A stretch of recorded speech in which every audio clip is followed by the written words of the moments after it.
Moto Müzika kanalından herkese merhabalar arkadaşlar. Yine dağların içerisinde sürerken, yeni macera rotaları keşfetmeye çalışırken sizden sıkça gelen bir mevzuya değinmek istedim.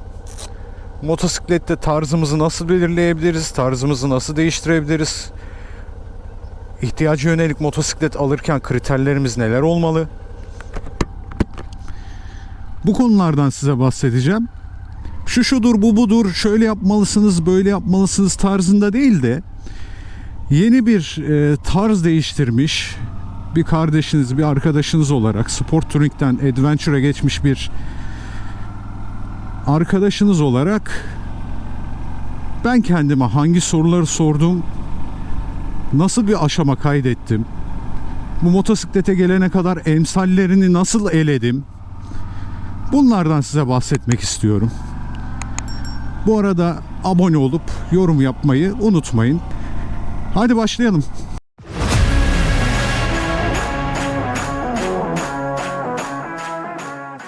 Arkadaşlar şimdi bunu anlatmam için VFR'yi niye sattığımı anlatmam lazım. VFR buranın yollarına, macera rotalarına uygun bir motosiklet değildi. Ama VFR'den alışkın olduğum bir konu vardı, konfor. Şimdi alacağım motor konforlu, dik oturuşa sahip bir motosiklet olmalıydı. Birinci kriterim buydu. İkinci kriterim ise VFR'ye nispeten daha ekonomik, daha pratik, daha hafif bir motosiklet olmasıydı. Şimdi bu iki kriteri göz önünde bulundurduğum zaman Tracer 700, NC 750 gibi motosikletler aklıma geldi. Ta ki üçüncü maddeye kadar. Bu üçüncü maddenin şekillenmesi ise bu kanalı kurmamla oldu. Bu bölgede o kadar güzel yerler var ki, o kadar sürpriz rotalar var ki bunları biliyorsunuz macera rotalarında göstermeye çalışıyorum. Çok güzel yerler var. Sürpriz demişken sürprize açık bir motosiklet olması gerekiyordu. Yani yol şartları bir an bozulduğunda, iklim bir an bozulduğunda bununla baş edebilecek bir motosiklete ihtiyacım olduğunu düşündüm. Bu aşamada Tracer 700 ve NC 750 otomatikman elendi. Çünkü arazi kabiliyetleri neredeyse hiç yok. Bu arada şunu söyleyeyim. Her motorla her yere gidilir. Ama biz amacımıza uygun motosikleti optimum seçmeye çalışmalıyız. Benim fikrim.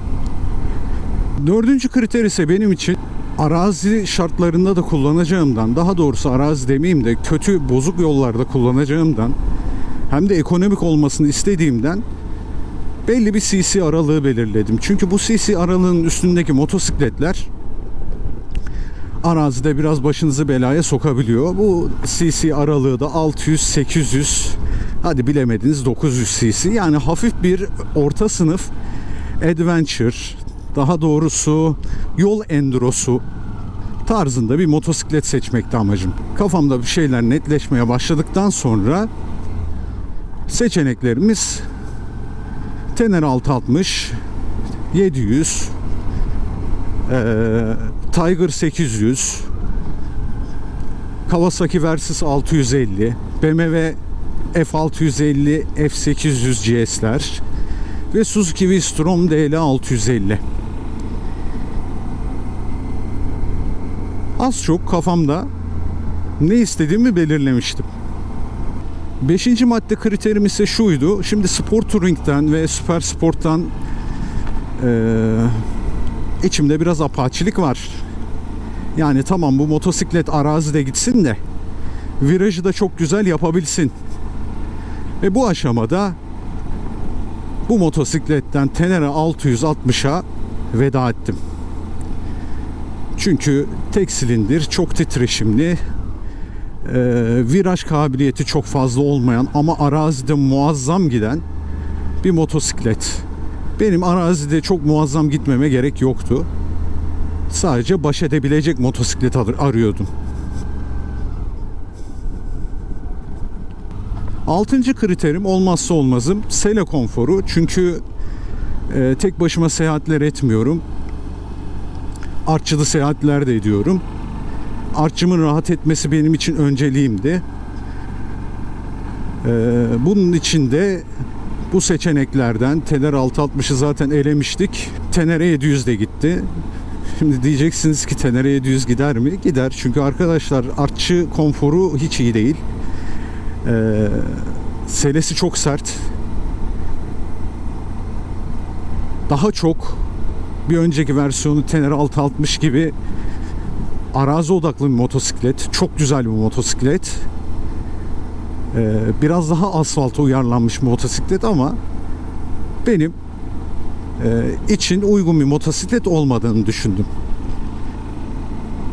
Tenere 660 ile Tenere 700'e veda ettikten sonra şimdi elimizde Tiger 800 BMW Suzuki V-Strom, bu üçü kalmış oldu.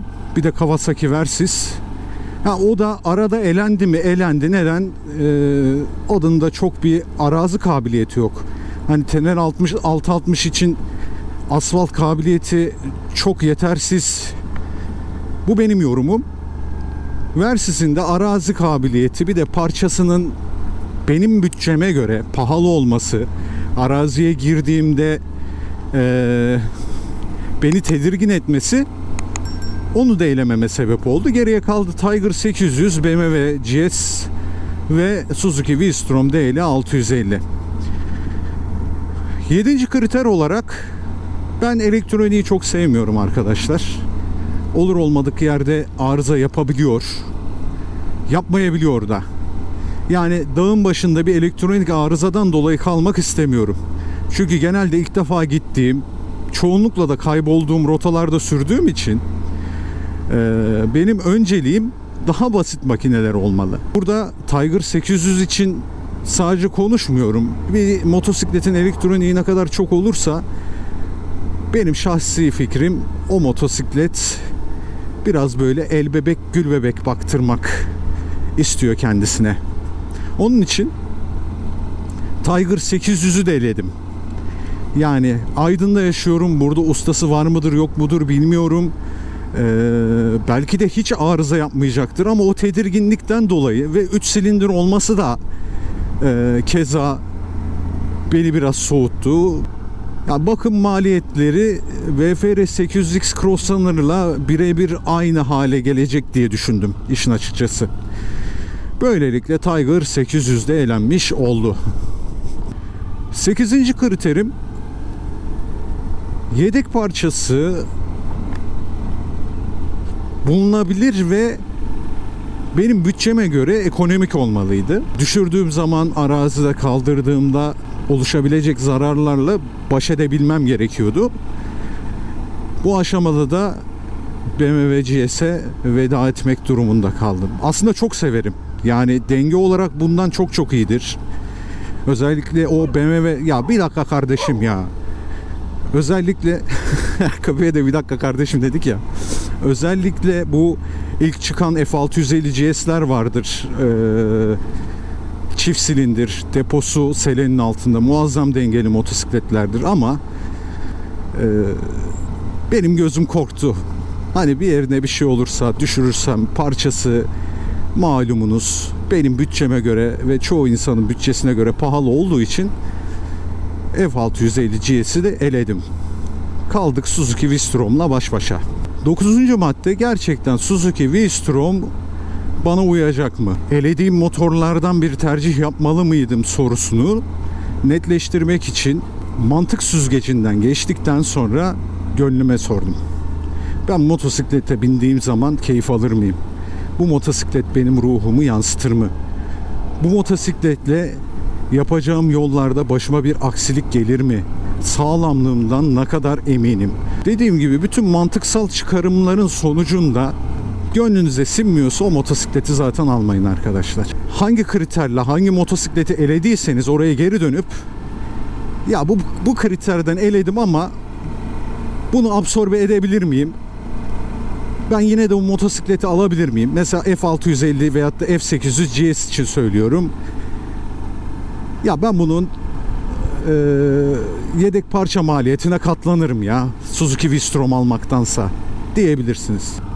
10. kriterim de şuydu. Diğer marka modelleri aldığım zaman elimdeki bütçeden artan bir para olmuyordu arkadaşlar. Bu biraz beni maddi olarak sıkıntıya sokabilecekti. Suzuki Vistro'mu aldıktan sonra olası sıkıntılar ya da problemler, Allah korusun kaza durumu ile ilgili sigorta mahiyetinde bir kenarda bir meblağ ayırabildim. Bu da avantajlarından biriydi. Evet arkadaşlar, VFR'den bu motosiklete geçerken 10 kriterim buydu benim. Bu arada bana sıkça sorulan işte Kawasaki Versys mi DL 650 mi? İşte şu motor mu bu motor mu gibi soruların cevabını da vermiş oldum. Bu kanalda bu saydığım orta sınıf adventure makinelerin, yüksek sınıf adventure makinelerin kullanıcı deneyimlerini sizle paylaşmaya devam edeceğim. Fırsat buldukça bu motosikletlerin tepesine binip hissiyatlarından size bahsedeceğim. Bu tarz belirleme olayına niye bu kadar takığım? Onu da açıklayayım. Arkadaşlar, bize uygun olmayan motosikleti aldığımızda mutsuz oluyoruz. Bir an önce motosikletten kurtulmak istiyoruz. Hani hissiyatı çok kötüdür. Ya keşke bu motosikleti almasaydım. Hiç bana göre değilmiş arkadaş ya. Belim ağrıyor. Veyahut da ya bu kadar hızlı motosiklete ne ihtiyacım var? Veyahut da ya bu motosikleti aldık hiç gitmiyor. Ben hızlı motosiklete alışkınım falan gibi duygular içerisine girdikten sonra maalesef aldığımız paranın altına motosikletleri satmak durumunda kalıyoruz. Çünkü olmuyor motosiklet, sabredemiyoruz.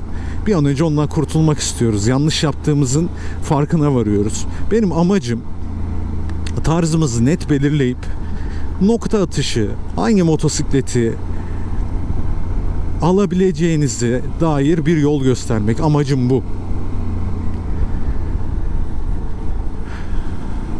Buraya kadar beni izlediğiniz için, dinlediğiniz için çok teşekkür ederim. Sürçülisan ettiysek affola. Bir taraftan motosiklet, köpekler, hayvanlar bir taraftan bunlarla uğraşırken konuşmak hem zor hem de çok keyifli. Umarım sizler de keyif almışsınızdır. Sizden ricam henüz 1 senelik olan bir kanalı 1000 aboneye taşımanız. Ya 1000 aboneye taşıyınca ne olacak? En ufak fikrim yok. Sonra diyeceğim ki hadi 10.000 yapalım, 100.000 yapalım. Yavaş yavaş bu kanalı büyüteceğiz. Bu arada arkadaşlarımız yazıyorlar işte şu motosikleti de dene, bu motosikleti de dene. Arkadaşlar, imkan buldukça istediğiniz modelleri, özellikle bu klasmandaki motosikletleri, sport touring motosikletleri denemeye çalışacağım. Tepesine binip ne hissettiğimi daha önceki videolarda olduğu gibi dosdoğru anlatmaya çalışacağım. Kendinize çok iyi bakın. Motosikletle kalın. Hoşça kalın.